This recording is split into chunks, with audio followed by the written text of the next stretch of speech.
I found out that my wife is cheating on me, and so far, she and Josh don't know that I know. Josh, by the way, it is or was my best friend.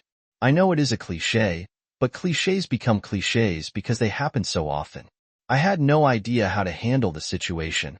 I couldn't comprehend why he was being intimate with my wife. Don't misunderstand. My wife is quite attractive in her mid-30s, and even after 3 kids, she looks striking in a bikini. But his wife, Carla, is equally stunning, if not more so. Carla stands tall at 5 feet, 7 inches with red hair that cascades to the middle of her back and green eyes that appear to peer into your very soul. I learned her measurements are 36-23-34, and I can't deny she had an effect on me. I let things slide for a couple of weeks after finding out about Josh and Heather, as I tried to make up my mind about what to do. I loved Heather and wondered if there was some way to save our marriage. It didn't seem likely, but I couldn't know for sure until we talked on Friday. I made up my mind to confront her on Monday. Why the 2-day wait? Heather had gotten a call from a very sick friend who needed some help, and she had rushed off to help her. I knew without a doubt that if I called Josh to ask him if he wanted to play golf on Saturday, I'd get Carla, and she would tell me that Josh wasn't there and was off doing something over the weekend. My parents had taken the kids up to their cabin on the lake for the weekend, so no wife and no kids meant that I was going to spend a quiet weekend alone. And it could very well be the last quiet weekend I would ever have. On the way home, I stopped and got a case of beer and fully intended to see that all 24 bottles were empty by Sunday night. When I got home, I put on a pair of shorts and a t-shirt and went into the kitchen. Dinner that night was going to be simple. I opened a package of hot dogs and put them in a pan to boil, chopped up an onion, and got a can of baked beans out of the pantry. I dumped the beans in a pot and put it on a burner, then opened my second beer. I was searching the refrigerator for the mustard when the doorbell sounded. Upon opening the door, Carla stood before me. She donned a tank top, seemingly without undergarments, paired with short denim shorts and flip-flops. The outline of her form was noticeable through the fabric of her top, causing an immediate and intense reaction from me. "Are you doing anything important?" she asked. "Just batching it, working on dinner, and drinking beer. Mind if I join you?" "No, in the least. I could use the company," I said as I stepped aside and let her in. We walked to the kitchen, and she sat down at the table. I knew she didn't drink beer, so I opened a bottle of Merlot.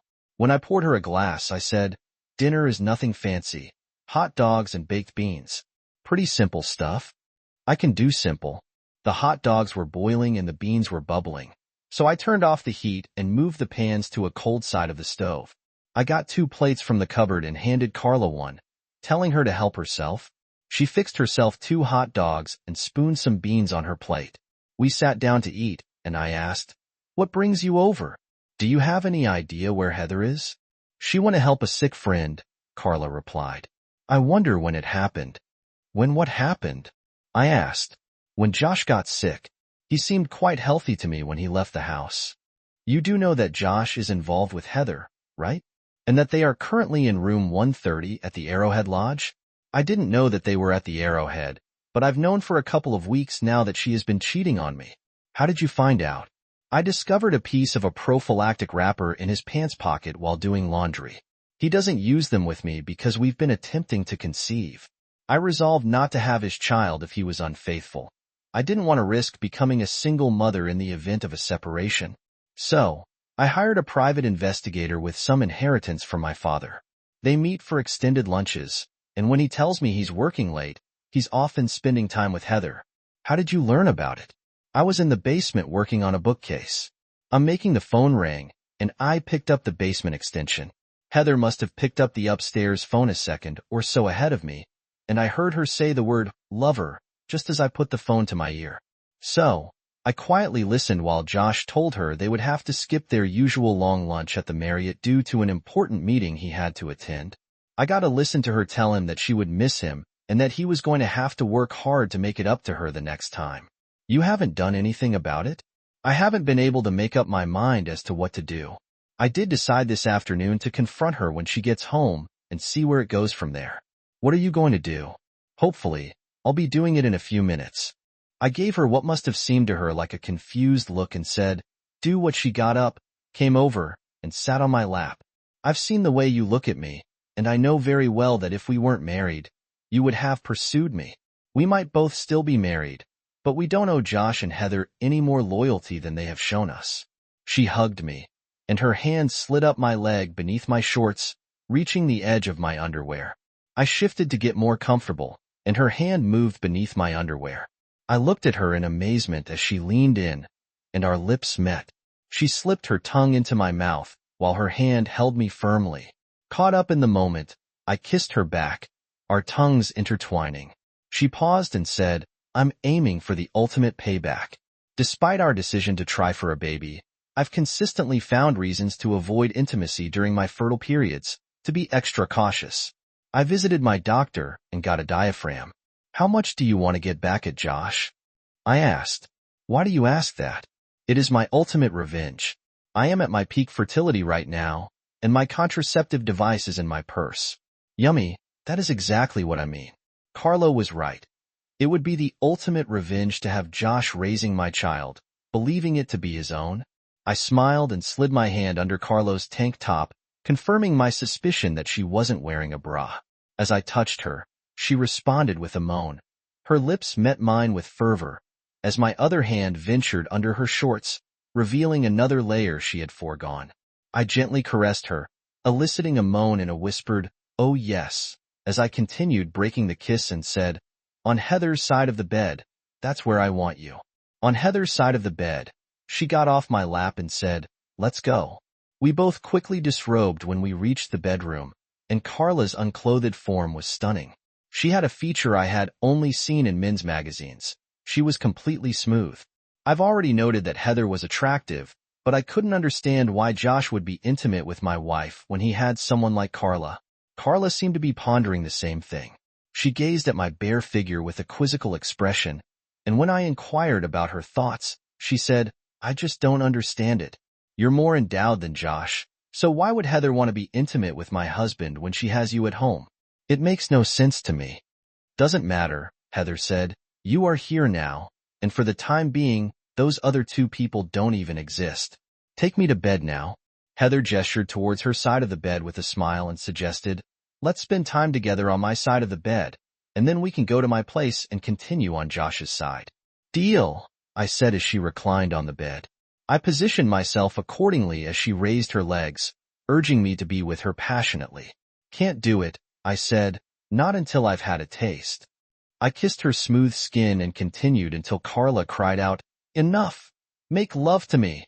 I advanced and pressed on, and our bodies joined intimately.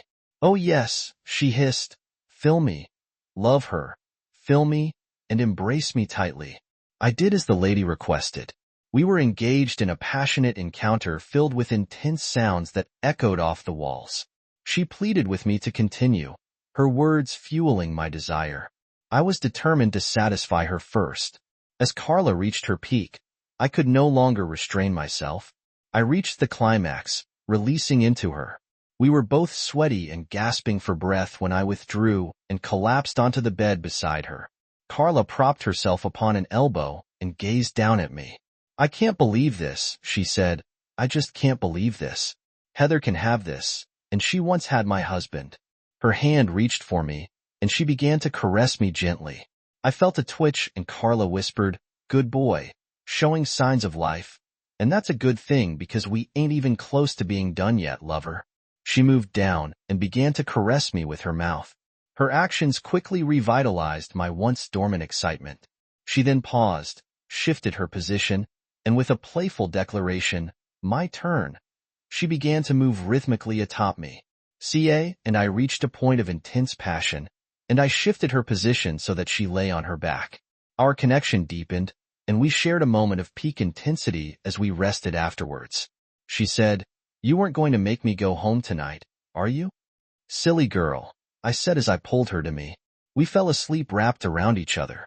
I woke before Carla did in the morning, and as I lay there looking at her, I couldn't help but think that my actions with Josh's wife didn't make me any better than Heather. I could rationalize it by saying that Heather's infidelity released me from my vows. She did so I could write, "What's good for one is good for the other." Right. Turnabout is fair play, right? But for me, the bottom line was that I had been unfaithful to my marriage. I couldn't claim the moral high ground when I confronted Heather. True, she didn't know what I had done, but I knew. I hadn't noticed that Carla was awake until she said, "You looked deep in thought. What are you thinking?"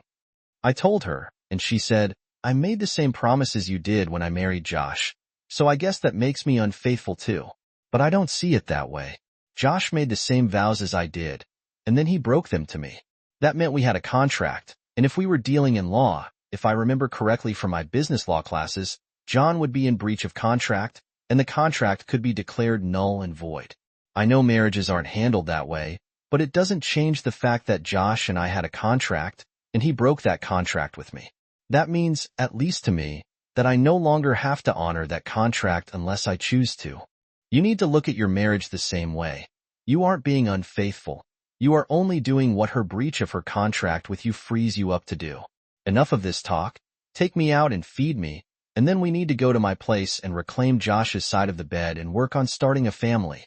Her hand began to glide down my body, and as it reached my lower abdomen, I could feel a growing excitement. We became passionately involved, and if she wasn't expecting by the time we fell asleep at her place, it certainly wasn't due to a lack of effort. However, I doubt the final attempts were fruitful, as it seemed nothing substantial resulted in the morning. She inquired about the time the kids would return, and I informed her they would be home around 6. She served me steak and eggs for breakfast, suggesting I would need my energy for the day's activities. We called it quits around 4, so I could head home and be there in case my parents got there earlier than expected. Before I went home, Carl asked me if I had made up my mind as to what I was going to do, and I admitted that I hadn't. "Are you a good enough actor to pretend that everything is fine?" I don't know why, because in my opinion, the best retaliation is for us to continue what we spent the weekend doing. I want to keep at it until I'm pregnant. Also, you need to consider your children. A divorce will limit your access to them, because around here, the courts always award custody to the mother. You might only see them every other weekend, and that's if Heather isn't too upset with you to find some reason to prevent the visit. My advice would be to tolerate her life as usual, except that you and I would be passionately involved whenever possible. I don't know about that, Carla. Sooner or later, cheaters will get caught. If they catch us, it reduces our chance to hold the high ground in any talks we have. They got caught because of careless mistakes. You discovered Heather's secret because they foolishly used the landlines to talk. I learned about it because Josh was so negligent. He brought proof home in his pocket. We won't risk that. We will buy a couple of prepaid phones from Walmart and use them to communicate to prevent our spouses from finding them. We will store them in our work desks and coordinate our meetings to coincide with theirs. No, we won't be able to do that if Heather calls and says she has to work late. I'll have to babysit, and if they are doing it on their lunch hours, we won't be able to because I can only rarely take long lunches. You can sometimes work late, can't you? When you do, she will need to be home to watch the kids. I play cards with some sorority sisters from college every Wednesday night, and sometimes I stop for drinks after work with my colleagues. Josh is accustomed to that. Another thing we can do is put a tap on our phone lines, so we will know what they're discussing. Are you interested? You've fought it all out, haven't you? Maybe. I've missed something, but with both of us working together, I think we can cover all the bases.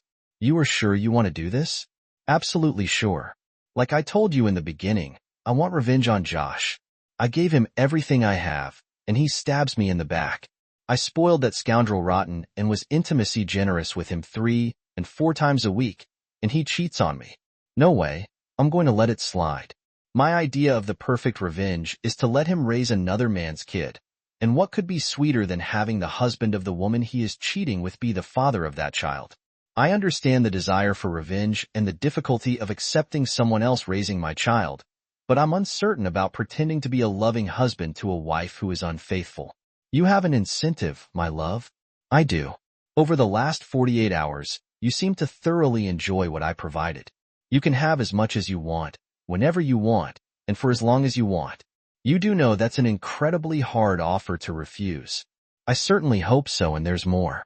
Josh wants 2 children, a boy and a girl, and I want both to have the same father. It could be even better. What if the first 2 are both girls? I know we want a son. Are you willing to keep trying? I am, as long as we don't get caught. We will just have to make sure that that doesn't happen. Oh, and one last thing. Can you act natural around Josh? It will be difficult not to show a knowing smile, aware that I'll be doing my utmost to start a family with him, but I believe I can manage it. I think Tuesday will be my next night to stop after work with the girls. What a coincidence. I'll be working late on Tuesday. My folks dropped the kids off at 6:30 and told me they hadn't eaten yet, so I took them to Mickey D's. I wasn't surprised when they wanted Happy Meals. After we ate, we went home and found Heather there. She asked where we had been, and when I told her, she replied in a snippy tone, "Why didn't you call me and see if I wanted to go to dinner with you? You didn't tell me when you'd be back, and you didn't call my cell to let me know you had returned." I replied in the same sharp tone she gave me, and then she gave me a nasty look and went to greet the children. While Heather put the children to bed, I went online and researched how to tap a phone line using a voice-activated tape recorder. I decided to purchase one or two on my way home from work the next day. I'd buy two, so I could tap not only my line but also Josh's line. I'd have to call Carla to arrange it. I noticed Heather hadn't showered before coming to bed. She might have showered earlier, but perhaps she hadn't, and I wasn't interested in being intimate after someone else. I might have unknowingly accepted it before, but not this time. When Heather initiated, I claimed to have an upset stomach and suggested waiting until the next day, Monday, at 3:20. My secretary informed me that Mrs. Carla Marvis wished to see me. I instructed Shelley to allow Carla to enter. Carla came in, closed the door behind her, and approached me to offer a greeting. "Too bad you have a secretary right outside your door," she said. "If she wasn't there, I'd lock the door and we could share an intimate moment right here on your desk. If you can kill 10 minutes, she goes home at 3:30. "Oh wow, I was just kidding," I replied, "but I can easily kill 10 minutes. She opened her purse and took out a cell phone and handed it to me, telling me that she had already programmed her number into it. "The plan for tomorrow is that at lunchtime, I'm going to the Marriott to secure a room. I chose the Marriott because it requires going inside and down a hall to access the rooms, avoiding any external doors that might expose our entry. "I'll call you with the room number," I said. "I'll leave work at 4:30 p.m. and head straight there. When you arrive, visit the bar and order a drink. If anyone recognizes you, they'll assume you stopped for a drink on your way home. After your drink, join me in the room where I will be waiting for you." "Okay, sounds like a plan to me," she replied. "On the way home, I'm picking up what we need to tap our phones. When would be a good time for me to come over and do it?" "It is already done," I said. "I went online and found out how to do it, and I already had a recorder that I could use."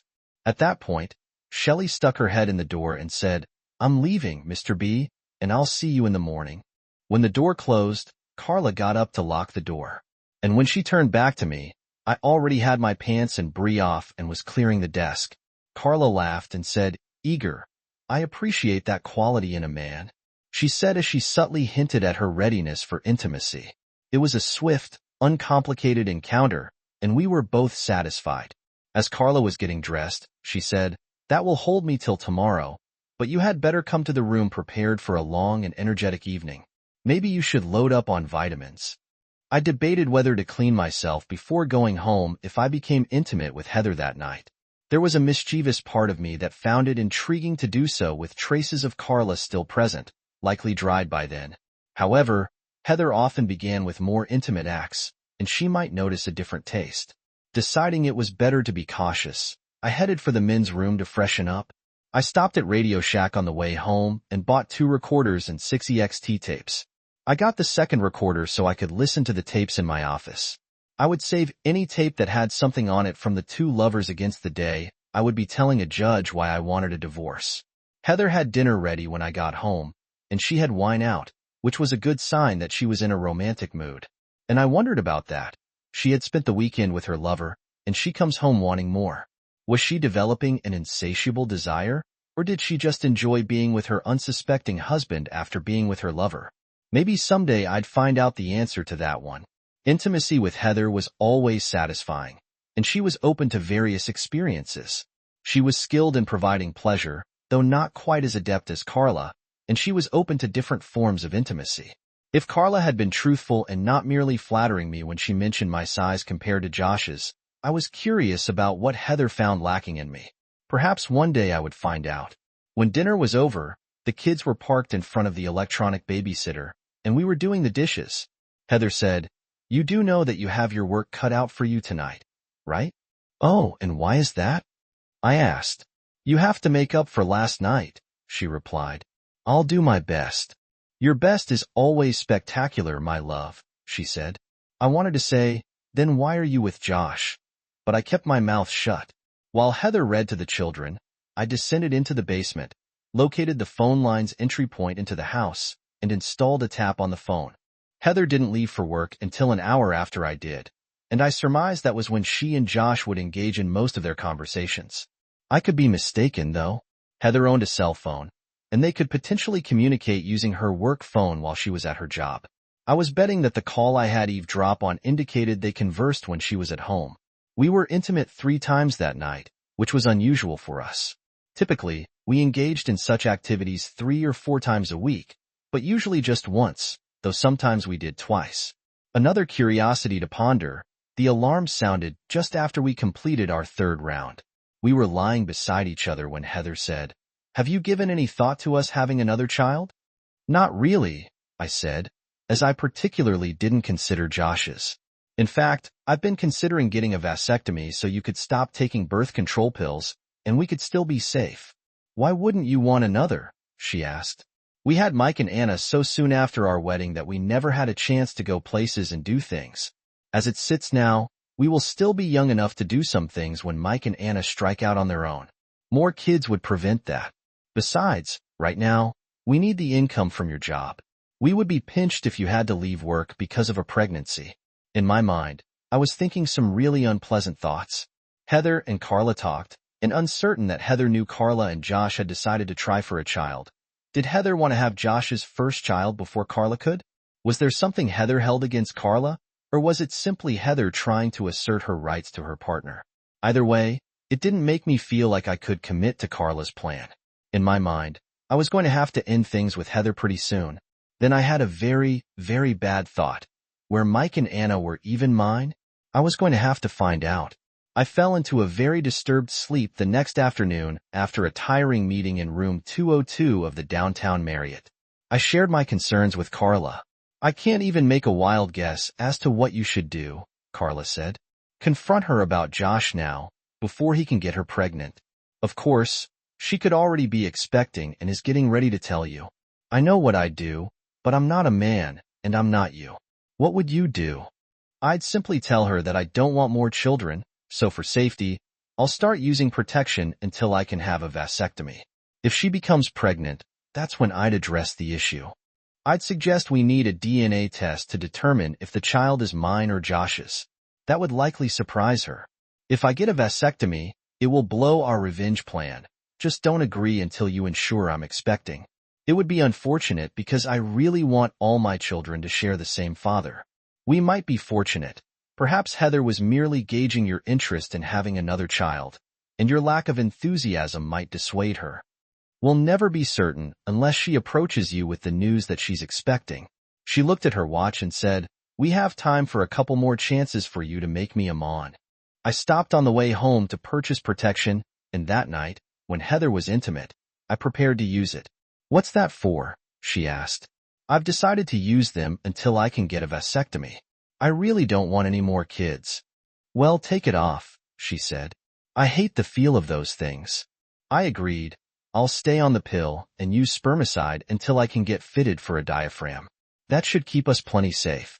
I disliked the feel of them, I thought as I finished putting it on. Heather was inexperienced when we got married, and I had never used protection with her. I wondered when she discovered that she disliked the sensation and with whom. Regardless, it just reinforced my decision to determine the paternity of my 2 children. Then, I recalled that it was because of Josh using protection when he was with Heather that had tipped Carla off to the fact that Josh was unfaithful to her. I was still going to have the test done.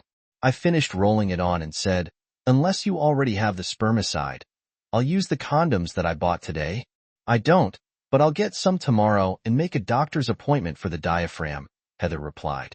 "I don't want you getting a vasectomy. I want to keep the option open in case you ever change your mind."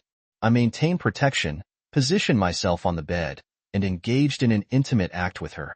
As her excitement peaked, she attempted to draw me closer, but I withdrew and proceeded with the act. She experienced pleasure swiftly after, which I deliberately guided her to another peak before accelerating and reaching my own climax. I remained close to her until I relaxed, then withdrew, disposed of the protection, and returned to find Heather asleep on her side. I figured that it was a good time to head down to the basement and check the recorder. A couple of junk calls, and then, "Hello, good morning, sweetie. Miss me?" "Of course I do," I replied. "We still on for lunch today?" "Yes, but I think our lunch meetings are about over, unless we can find someplace where it won't cost so much. Those motel rooms are draining my family budget. I can't keep taking from it. Sooner or later, there won't be enough in it to feed my family, and I certainly don't want to have to ask why." Wednesday night is her card night. "Have you figured out a way to get out of the house yet?" "Not yet, but I'm working on it. I'll cross my fingers. I need more of you than I get on a 45-minute lunch break." "Me too, lover. Talk to you tomorrow, of course. Till then, bye, baby." I almost became sick when I realized that I had been intimate with Heather after she had been with Josh that afternoon, but I managed not to.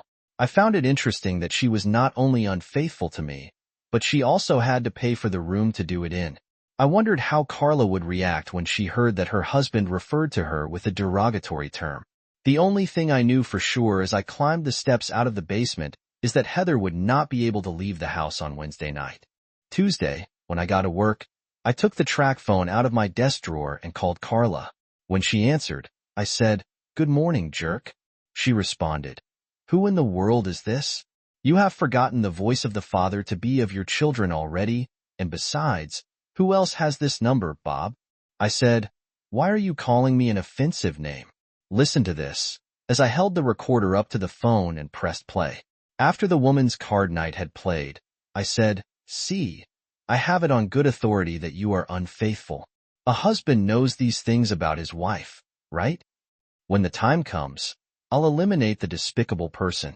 I played the rest of the tape for her, since she obviously hadn't checked the recorder that she had put on her home line.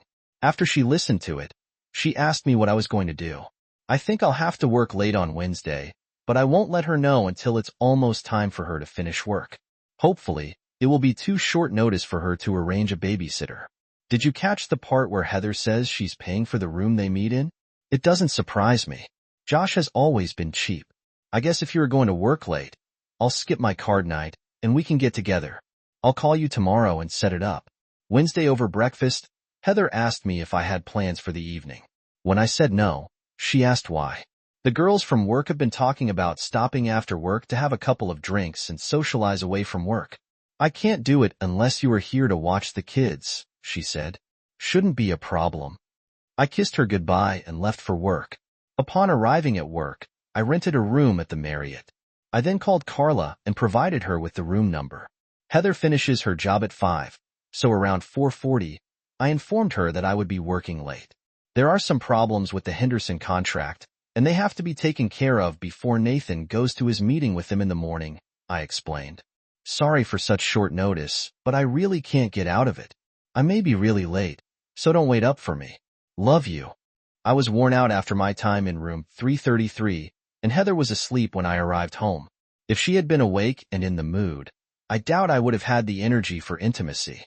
For the next 5 weeks, Carla and I were able to get together on the average of twice a week. It helped to always know ahead of time, by way of the phone taps, what Josh and Heather were up to. It was during that 5th week that Carla said, "Congratulations, Daddy. How about passionately embracing the mother of your child?" "How did Josh feel about it?" she asked. "He doesn't know yet. I needed to tell the baby's father first, then I can tell Josh." "You know," I said, "the one thing we haven't done that they have is this go off for a weekend together thing. I think we owe it to ourselves to have one to celebrate your pregnancy. We just need to do it without the two of them putting 2 and 2 together and coming up with the right answer." Funny that you should bring that up at this exact time, Carla. Josh has to fly to San Diego to handle some detail or other with his father's estate. He is going over this weekend, so he can visit with some relatives before going to see the attorney on Monday. "If you can come up with a way to get out for the weekend," I said, "we can go someplace, and neither one would have any reason to think about it." I think I can do it. I got off the bed and got my cell phone and called my brother, who lived in a can, when I got him. I asked him to call the house just after I left for work in the morning and to tell Heather that I needed to come home for a family emergency of some type over the weekend. I told him I'd call them later and clue him in as to what was going on. He said he would take care of it, and we said goodbye. I turned to Carla and said, all that's left is to decide where we want to go. The next morning, Heather called me on my cell about 5 minutes after I left the house. You need to call Bill as soon as possible, she said. There was a family emergency, and he needs to talk with you. I'll call him as soon as you hang up. I waited until I got to work and then called Bill. What's up? I asked. I explained the situation to him, and he assured me that I could rely on his help whenever I needed it. I trusted him because he despised unfaithful individuals. He was a single father because his wife had been unfaithful. After she passed away in a car accident, he ended up raising the children alone. I called Carla and told her the setup, and we made arrangements to take off for the weekend. I got on the phone and called the Arrowhead Lodge and was even able to reserve room 130. Only fitting, I thought. At 2, I called Heather and told her that I was flying back to a can. I'll stop by the house and pack a bag, I said. My flight leaves at 8 o'clock, and I need to get there at least a half hour early to check in. I hate to sound selfish, but I do hope that you aren't a match. I need you to have all your parts to ensure we make it all the way to old age together. Darn, Heather, I added. The way you say that makes me think you might actually love me. There better not be any doubt in your mind about it, Buster, she replied. Not even a smidgen, I thought as I said goodbye and hung up the phone. When I arrived home, Heather was waiting for me in what she referred to as her alluring outfit. She was unclothed with only high heels on. Do you have time to give me something to tide me over until you return? She asked, since I didn't need to rush to catch a non-existent flight. I said I had the time.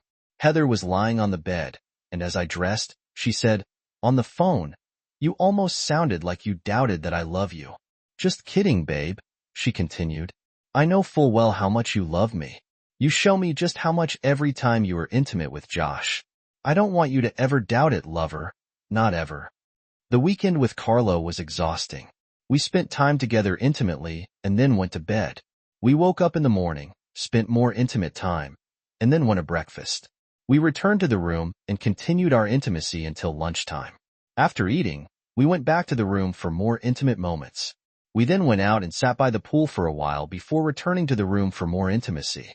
We went out to dinner, enjoyed a few drinks, danced a little, and then returned to the room for more intimate time. We repeated this the next day, and once more when we woke up on Monday morning. We promised each other that we would do it again and then headed home.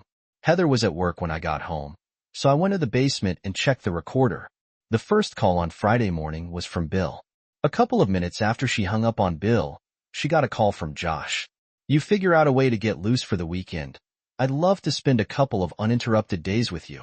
No, Josh, I haven't been able to think of a way, and the truth of the matter is that I don't want to come up with a way. What's the matter? Why not? The guilt over what I've been doing has finally caught up with me. I love Bob, and he deserves better than to have a cheating wife. The next time we got together, I was going to tell you that it was over.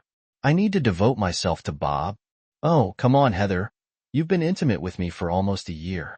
How could you do that if you love him as much as you say? First, I need to correct something you just said.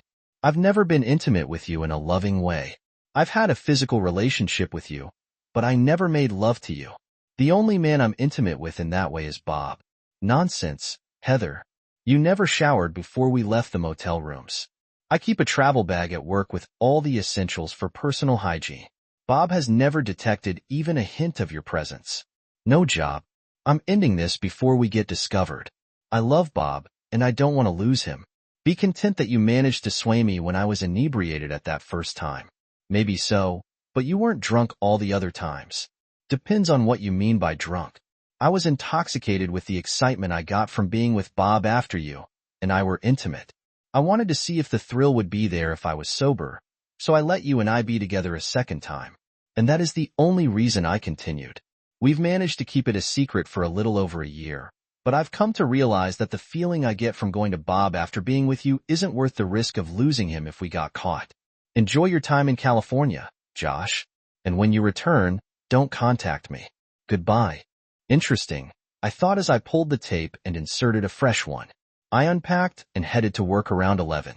I called Carla, and when I said, "Hi," she said, "Miss me already?" You know, it's attractive. "I have something I want you to hear." If it is Friday's phone conversation, I've already heard it. It seems she came to her senses and recognized she could lose you. "What's your plan?" I'd already made up my mind to hang in there until the kids turned 18, and I can't see anything that would make me change my mind. If she meant what she said to Josh, it will make it easier to stick it out, but the trust is gone. Even if she does break it off with Josh and they never get together again, how do I know that somewhere down the line she won't start missing the thrill and excitement of cheating and hook up with some new guy? You could always hit her with it, if you are really through with Josh. "Maybe we can move on, but you get no second chance." No, I couldn't. That would give up the information that I have a tap on the phone. And like I said, the trust is gone. I'm going to need a way to keep track of what she is up to. Besides, she knows me, and she would know that if I knew, I would have shared it with you. She might tell that to Josh, and that might get him to thinking, and we don't want that. Is that your roundabout way of saying that we are going to keep on going? You heard the tape. They've gotten away with it for a little over a year, and you and I have only been at it for a couple of months. They owe us another 10 or 12 months, and then of course there are the penalties and interest that could make it even longer. Cara and I continued to meet about twice a week until her 7th month. She was willing to continue, but she was so large with the babies that I was concerned I might hurt her. That's right, babies. The ultrasound revealed that Carla was expecting twins. She gave birth to 2 beautiful little girls. True to her prediction, Josh wanted a son. So 2 years after the birth of the twins, I got her pregnant again. This time, the ultrasound said it was a boy. We made love until her 8th month, and then we called it quits. We both felt that we had gotten away with it long enough, and to get caught at that point would turn Carla into a single mother with 3 kids to raise, and neither of us wanted that. As Carla put it on her last time together, the aim was to exact revenge on the unfaithful scoundrel by making him raise another man's children. I must remain married to him for this to occur. Josh received a promotion that required him to move, and I haven't seen or talked to Carla since they moved. However, I do think of her often and fondly. It has been 6 years now, and as far as I know, at least according to the telephone tab, Heather hasn't become involved with anyone else. However, she and Josh had managed to conceal their affair for over a year before I discovered it, and I was completely unaware. She might have become savvy enough to stop using the home phone for such matters, but I monitor her closely, and so far, I haven't seen any indication that she is being unfaithful. She has been trying her hardest to pamper me, and I'm reconsidering my plan to leave when the kids turn 18. That's 4 more years for Mike and 5 for Anna. I'll just have to wait and see.